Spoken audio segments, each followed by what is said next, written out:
antara Nabi yang ditunggu-tunggu, bukan sahaja oleh sahabat-sahabat di kalangan umat Islam, Aus dan Khazraj yang kita panggil golongan Ansar, tetapi ada sebahagian Rabbai ataupun ulama-ulama Yahudi juga menunggu-nunggu kedatangan Rasulullah ke bumi Madinah.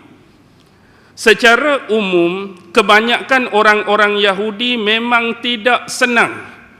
Orang-orang Yahudi tidak selesa dengan kehadiran dan keberadaan Rasulullah di bumi Madinah.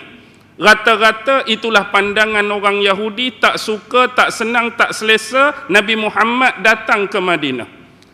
Tetapi ini juga diambil peluang oleh beberapa rabbai Yahudi yang kita nak cerita malam ni berkenaan seorang rabbai yang bernama Abdullah bin Salam.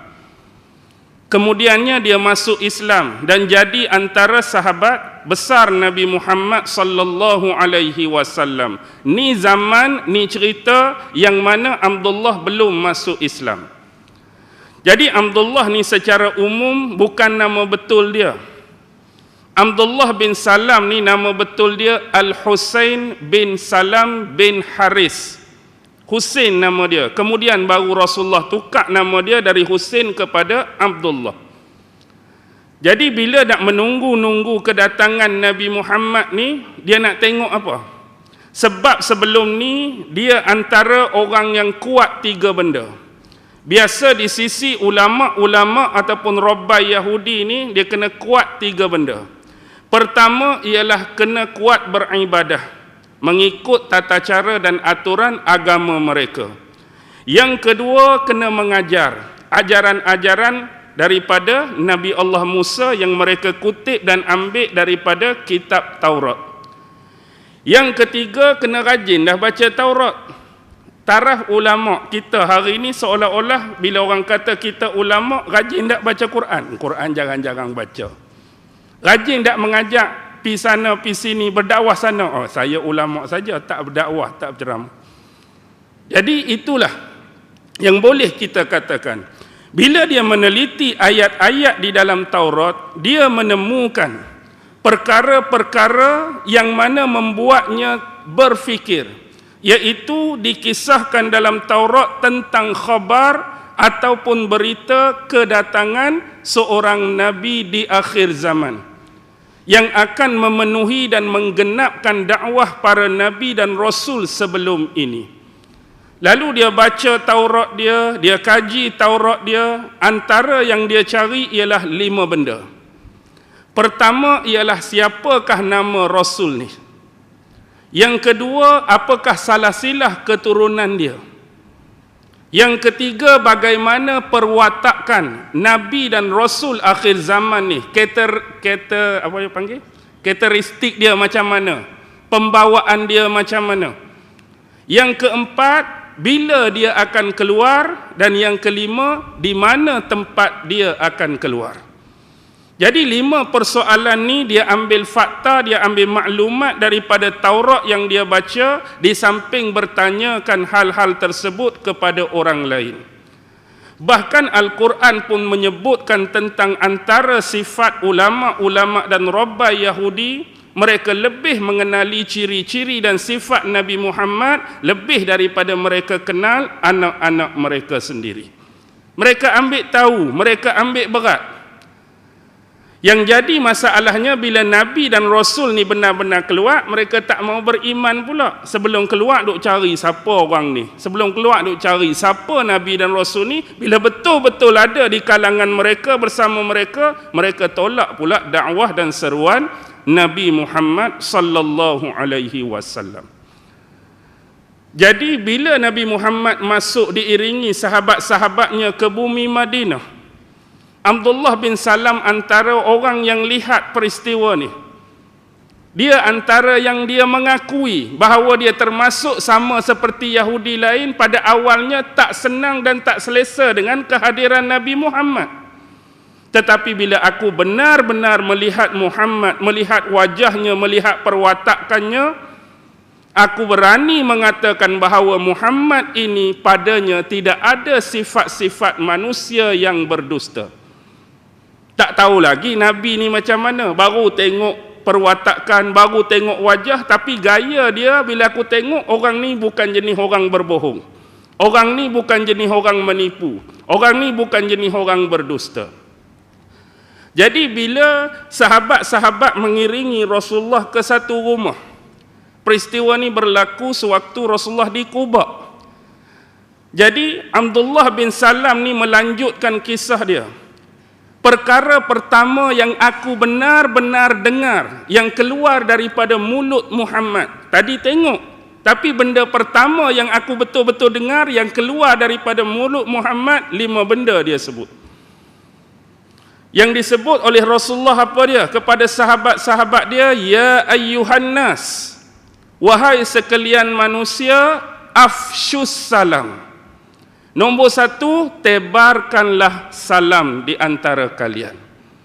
Bila kita ni bertindak sebagai orang Islam, antara untuk mewujudkan kemesraan, keramahan, perpaduan, erat, kasih sayang ialah saling menebarkan salam di antara satu dengan yang lain. Tapi Rasulullah juga dalam hadis yang lain memperingatkan bagaimana bentuk orang-orang di akhir zaman menyampaikan salam kan. Rasulullah bagi tahu di akhir zaman ni orang hanya akan menyampai ataupun memberi salam kepada yang mereka kenal saja. Tapi orang Islam lain, Islam yang mereka tak kenal, mereka tak bagi salam. Benar-benar berlaku tak sekarang ni? Benar. Kita biasa akan bagi salam kepada orang yang kita kenal, sahabat yang kita kenal. Assalamualaikum, Assalamualaikum. Orang lain tu Islam juga tapi kita tak kenal.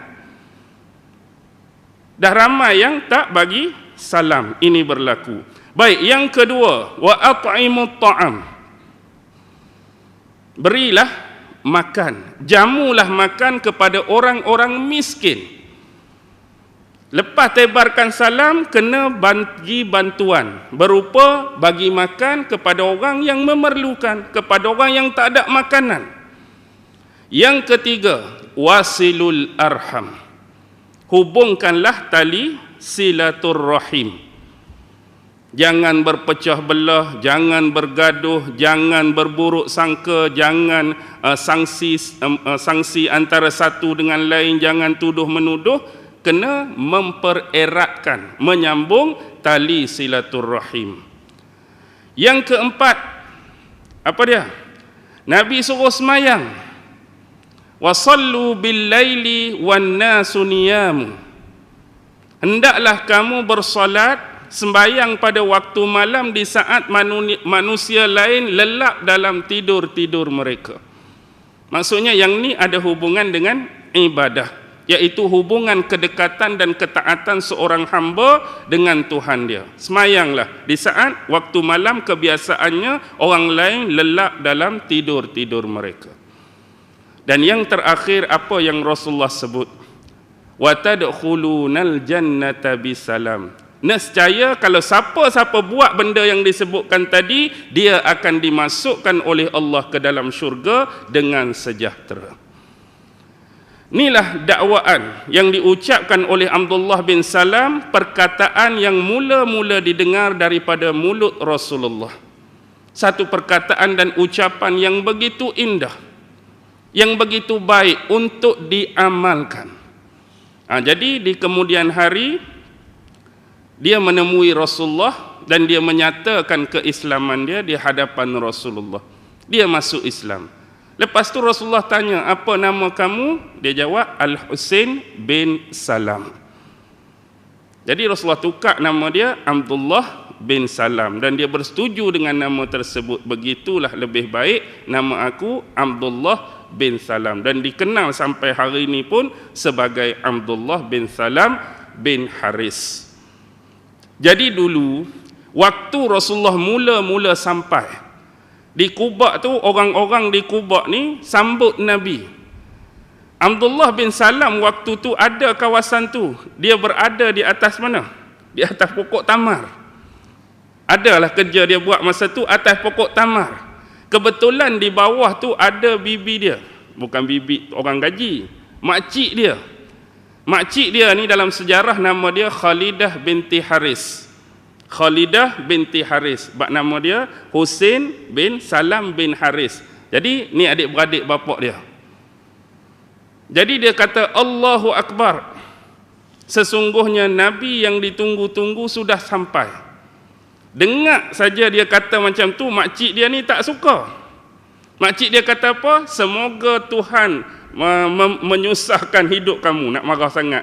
Seolah-olah anak saudara ni bergembira dengan kehadiran Nabi Muhammad, yang kawan ni pula tak suka. Dia kata sesungguhnya demi Allah, moga Tuhan menyusahkan hidup kamu. Cakap ni kat siapa? Bukan orang lain, anak saudara dia.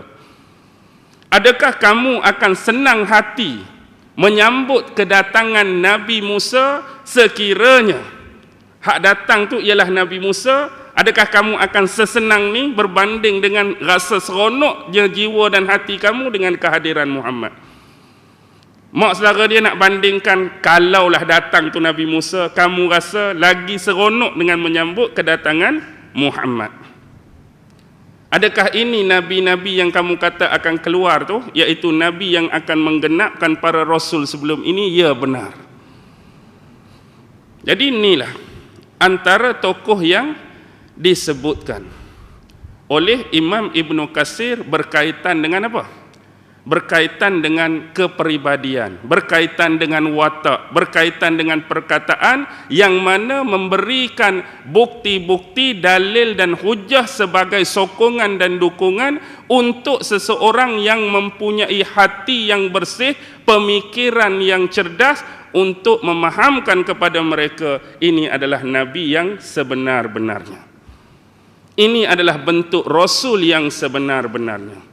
Melalui apa yang dilalui oleh Abdullah bin Salam. Mula-mula tengok perwatakan, tengok gaya, tengok karakteristik. Orang ni tak bohong ni, orang ni tak menipu. Lepas tu dia dengar pula perkataan Nabi yang begitu indah, yang begitu elok. Tebarkan salam bagi orang susah makan, hubungkan silaturrahim, semayang di waktu malam. Nescaya ni bukan perkataan orang biasa-biasa.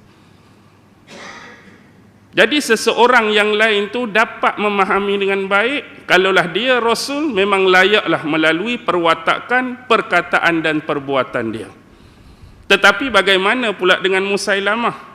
Adakah sesuai, sama dan selevel dengan apa yang ditunjukkan oleh Rasulullah? Begitu jauh. Baik.